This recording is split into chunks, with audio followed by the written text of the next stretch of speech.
Good evening बच्चों। तो आज हम लोग सीखेंगे मेजरमेंट। ठीक है।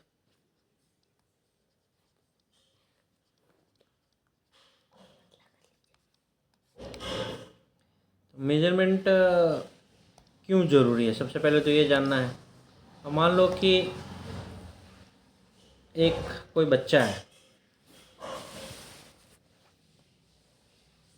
उसका नाम पीयू है, बेंगलोर में रहती है। एक बच्चा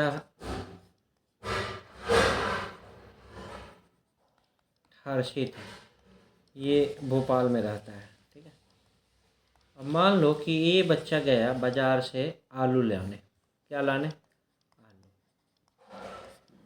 और ये भी गया बाज़ार से आलू लाने। तो पहला जो बच्चा था पीहू, ये आलू खरीद के लाई 1 kg। कहाँ? बेंगलोर में।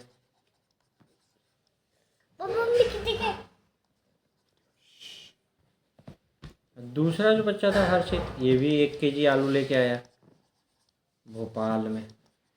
पापा एगो हर्षित। जब दोनों बच्चा आलू खरीद के लाए अलग अलग जगह पे, तो क्या दोनों का वजन सेम होगा या जगह के हिसाब से केजी जो है बदल जाएगा? नहीं बदलेगा। पूछो क्यों? क्योंकि ये जो केजी है, जो मेजरमेंट का यूनिट है, जिसे हम यूनिट बोलते हैं, क्या बोलते हैं? यूनिट। ये ऑल ओवर वर्ल्ड, सिर्फ इंडिया में नहीं है, ऑल ओवर वर्ल्ड में एक ही है। मतलब कि 1 kg जो वजन होगा वो उतना ही होगा। तो इसीलिए हम बोल रहे थे कि ऑल ओवर वर्ल्ड जो ये यूनिट है मेजरमेंट का, केजी है, ग्राम है, ये सब ऑल ओवर वर्ल्ड सेम ही होता है। ठीक है। तो अब जैसे वेरियस मेजरमेंट तुम लोग सुने होंगे, पहले हम लोग वज़न पे बात करते हैं, वेट। ठीक है। किस पे? वेट पे। तो वेट के लिए हम लोग जो बेसिकली तुम लोग सुने होंगे कि बाज़ार में जाते हैं हम लोग, सब्जी खरीदते हैं, वेजिटेबल्स। ठीक है। वेजिटेबल्स खरीदते हैं तो हम लोग केजी में सुनते हैं कि केजी में खरीदते हैं। ठीक है। तो इसका जो सबसे बेसिक यूनिट है वेट का, वो क्या है? ग्राम। उसको हम बोलते हैं ग्राम। ठीक है। ये तो वज़न नापने का हो गया। अब जैसे हम लोग रेस में भाग लेते हैं, अलग अलग बच्चे अलग अलग दुनिया से आते हैं, रेस में, ओलंपिक्स में भाग लेते हैं। तो अलग अलग बच्चे अलग अलग डिस्टेंस कवर करते हैं, अलग अलग डिस्टेंस दौड़ते हैं, है कि नहीं दौड़ते? दौड़ते हैं ना। तो इसीलिए फिर डिस्टेंस को मेजर करने के लिए भी एक यूनिट बनाया गया कि भाई इसी के हिसाब से, मीटर के हिसाब से चलेगा। ठीक है। तो मीटर बन गया, ग्राम बन गया। ठीक है। तो ये डिस्टेंस को नापते हैं। अब जैसे ये तो वेट हो गया, मतलब भारी कोई सामान हो गया। अब वेट को नापने में ग्राम भी होता है। हम लोग लीटर भी यूज करते हैं। लीटर किसके लिए? लिक्विड के लिए यूज करते हैं। किसके लिए? लिक्विड के लिए। ये हो गया सॉलिड के लिए। डिस्टेंस के लिए मीटर हो गया। वैसे ही जितनी भी चीज़ें हैं पूरे संसार में, उनको मेजर करने के लिए, नापने के लिए अलग अलग चीज़ों का आविष्कार किया गया। जैसे कि तुम अभी जिस लाइट में पढ़ रहे हो, ठीक है, लाइट की इंटेंसिटी कितनी है, तीव्रता कितनी, कितनी तेज ये जल रहा है।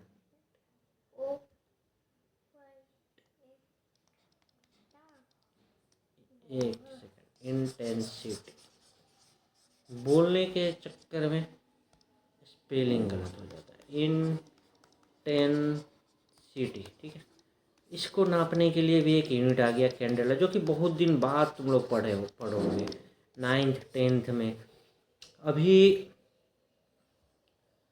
करंट जो होता है, करंट को भी नापने के लिए हम लोग क्या यूज करते हैं? एम्पियर यूज करते हैं, है ना। फिर वोल्टेज नापते हैं, तो वोल्टेज को नापने के लिए हम लोग वोल्ट यूज करते हैं।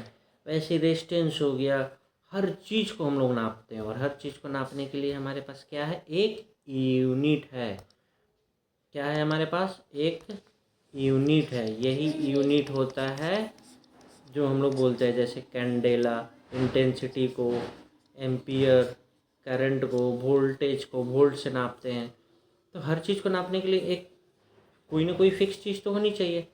नहीं तो मान लो कि सिंपल सा सोचो कि ओलंपिक्स चल रहा है, ठीक है, ओलंपिक्स चल रहा है। अब इसमें इंडिया से लोग आ रहे हैं, यूके से आ रहे हैं, जापान से आ रहे हैं, लेकिन ये जो मान लो कि एक वेट लिफ्टिंग है, वज़न उठा रहा है, वेट लिफ्टिंग, अगर हर जगह केजी अलग अलग होगा, मान लो 1 केजी इंडिया में अलग होगा, यूके में अलग होगा, जापान में अलग होगा, अमेरिका में अलग होगा, तो फिर कैसे वहाँ पे कंपटीशन में पता चल पाएगा कि कौन कितना वज़न उठाया और कौन, कोई 50 केजी उठाता है, यही ना, कोई 60 केजी उठाता है, कोई 55 केजी उठाता है, तो कैसे पता चलेगा कि सबसे ज़्यादा वज़न कौन है, नहीं पता चलेगा ना। तो इसीलिए अब इंडिया वाला मान लो कि उठाया 60 केजी, यूके उठाया 50 केजी, जापान उठाया 55 केजी।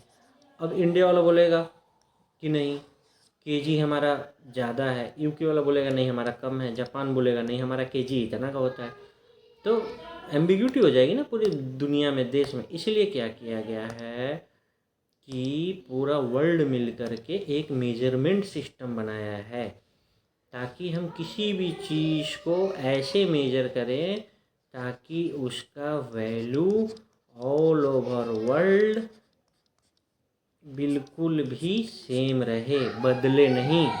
तो इसीलिए मान लो 1 केजी का वज़न अगर इंडिया में जितना है, उतना ही 1 केजी अमेरिका में भी होगा, जापान में भी होगा, न्यूजीलैंड में भी होगा, अफ्रीका में भी होगा, चाहे कहीं भी होगा, 1 केजी उतना ही होगा।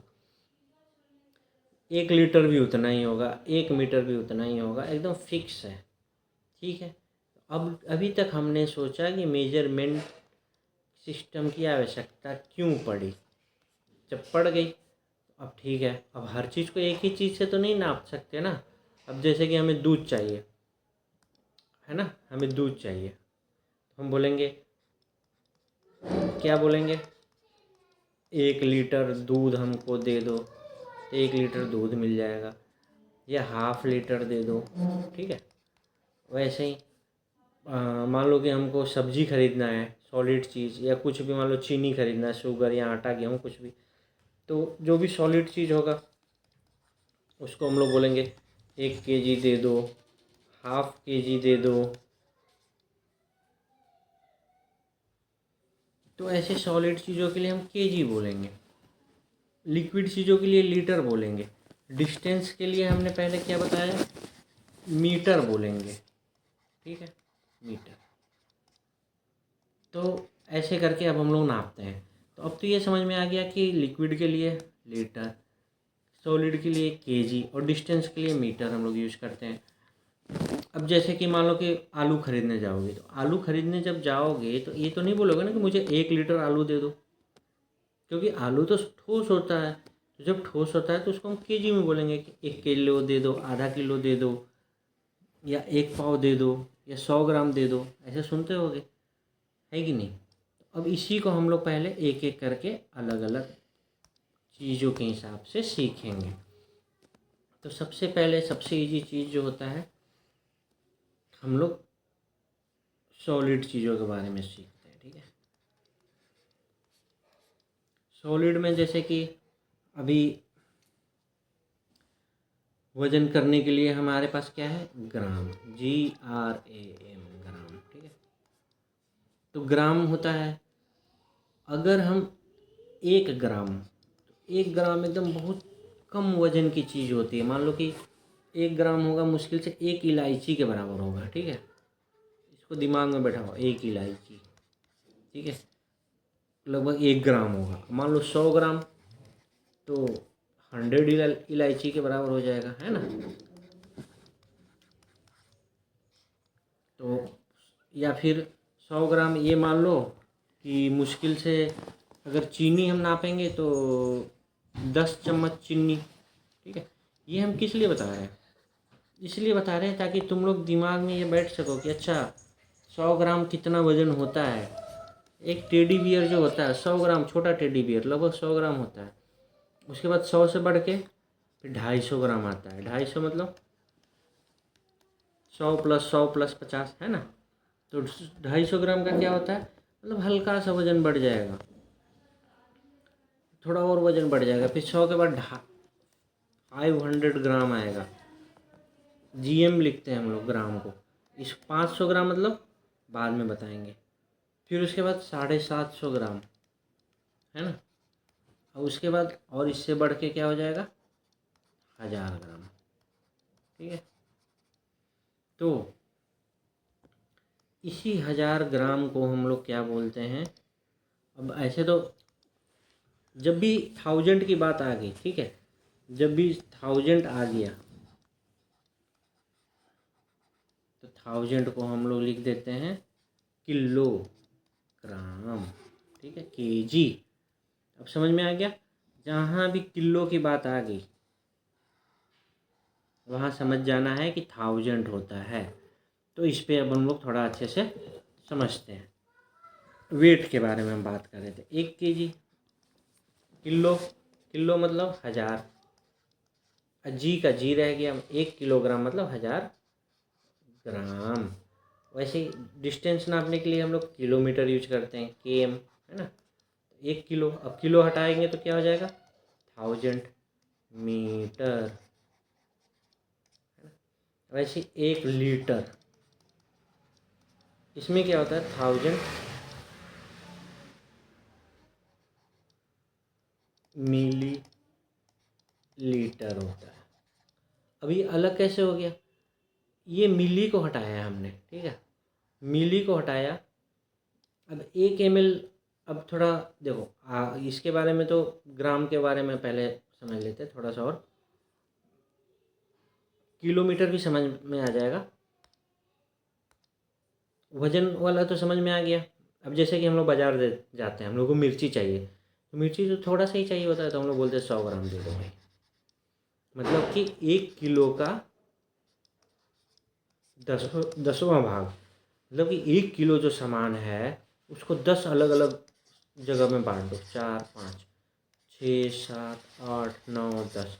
तो एक भाग जो होगा ना, एक भाग मतलब 1/10 ऑफ केजी, वो कितना हो जाएगा, 100 ग्राम होगा। अब इसको मैथमेटिकली कैसे लिखेंगे, एक देखो, एक किलो बाई 10, यही लिखे ना हमने। तो 1 किलो मतलब 1000 ग्राम डिवाइडेड बाई 10, 1 0 1 0 कट गया, तो कितना ग्राम बचा, 100 ग्राम। समझ गए।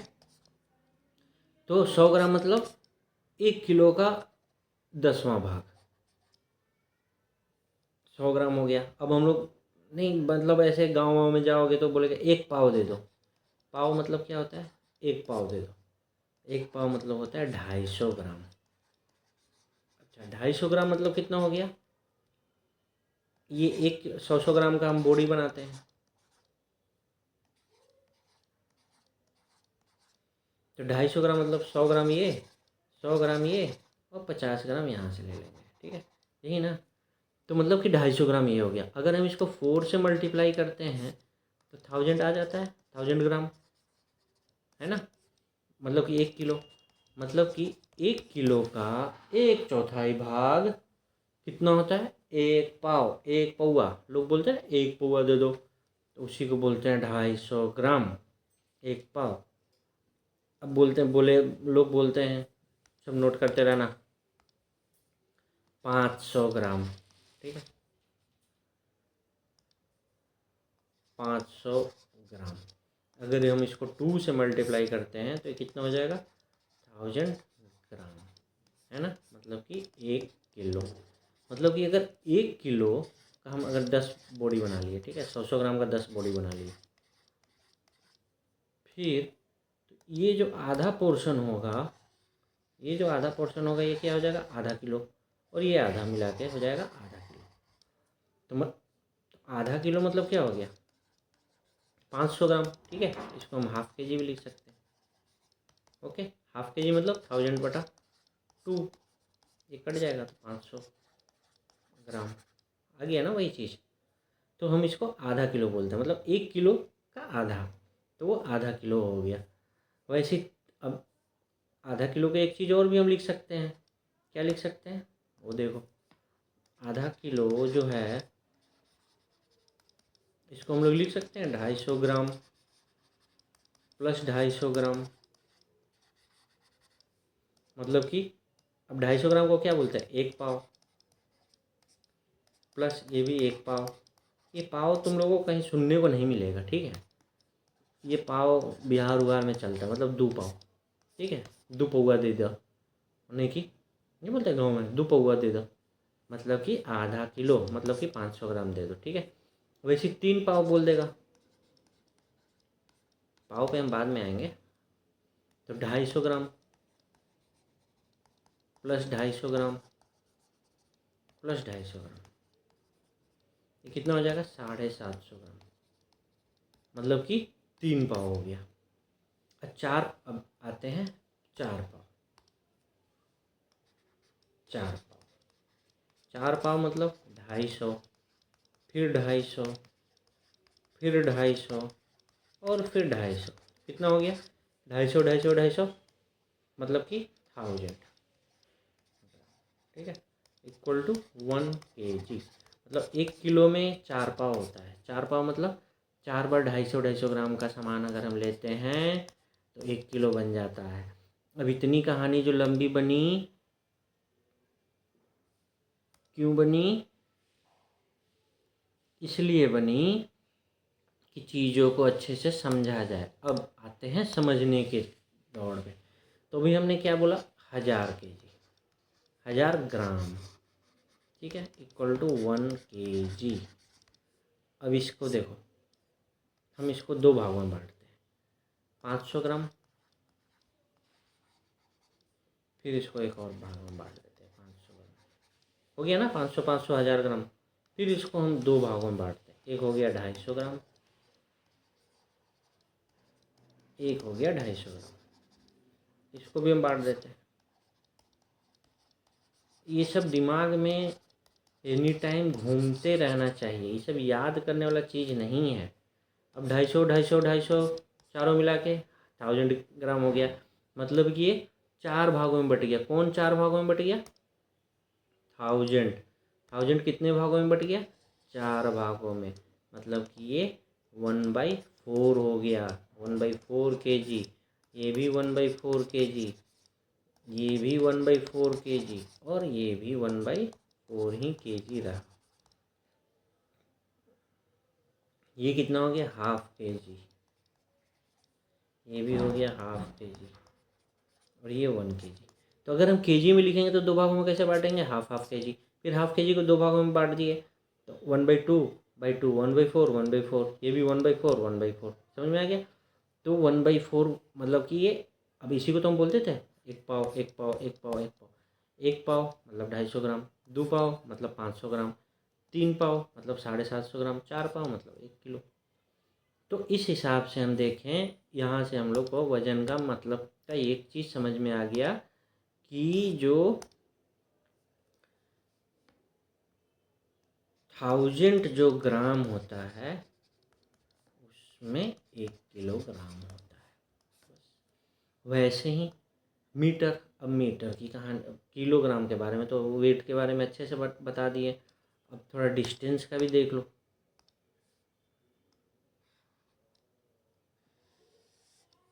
ये होता है हमारा स्केल, सभी के घरों में होगा ना। यहाँ पे तुम लोग देखते होगे लिखा रहेगा 1 2 3 4 5 6, फिर ऐसे ऐसे छोटा छोटा छोटा 4 भाग रहेगा, फिर ऐसा छोटा छोटा, मतलब टोटल 10 भाग रहेगा, फिर ऐसे छोटा छोटा छोटा 10 भाग रहेगा, फिर छोटा छोटा 10 भाग। तो ये जो होता है स्केल, फिर देखना यहाँ पे लिखा रहेगा कितने सेंटीमीटर का स्केल है। कोई स्केल 10 सेंटीमीटर का होगा, कोई 15 सेंटीमीटर का होगा, बड़ा वाला स्केल 20 सेंटीमीटर का होगा। मतलब कि ये जो डिस्टेंस है, ये जो डिस्टेंस है यहाँ से लेके यहाँ तक, ये क्या हो गया, सेंटीमीटर। और इसके बीच में ये जो 10 ठो टुकड़ा किया हुआ है, 10 भाग जो किया हुआ है, ये क्या हो गया? मिलीमीटर। तो मतलब कि 10 मिलीमीटर में कितना हो गया? 1 सेंटीमीटर। अरे ये 1 सेंटीमीटर है तो इसके बीच में 10 टुकड़े हो गए ना। तो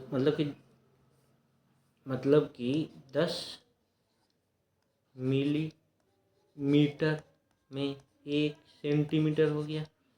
अब ऐसे ही 100 सेंटीमीटर, तो मान लो कि तुम्हारे पास 10 सेंटीमीटर लंबा स्केल है, उससे 10 बार नापोगे तो 100 सेंटीमीटर हो जाएगा, है ना? होगा ना? 100 सेंटीमीटर को हम लोग बोलते हैं 1 मीटर। और वैसे ही अब किलोमीटर में बदलना है तो क्या करना पड़ेगा?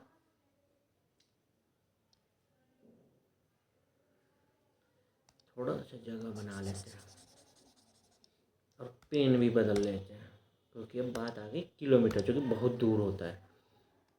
तो 1 किलोमीटर, अब यहाँ से किलो मतलब 1000, एक का तो एक रह गया, 1 किलो को हम डायरेक्ट 1 पे 3 शून्य लिखते हैं, और मीटर का मीटर रह गया। मतलब कि 1000 मीटर में 1 किलोमीटर होता है। तो अब समझ में आ गया, 10 mm equal to 1 centimetre, 100 centimetre equal to 1 metre, और 1000 metre equal to 1 kilometre. Okay, तो ये हो गया मीटर। और अब आखिरी जो बच गया था वो है लीटर। तो लीटर तो हमने बता ही दिया। अब 1000 जो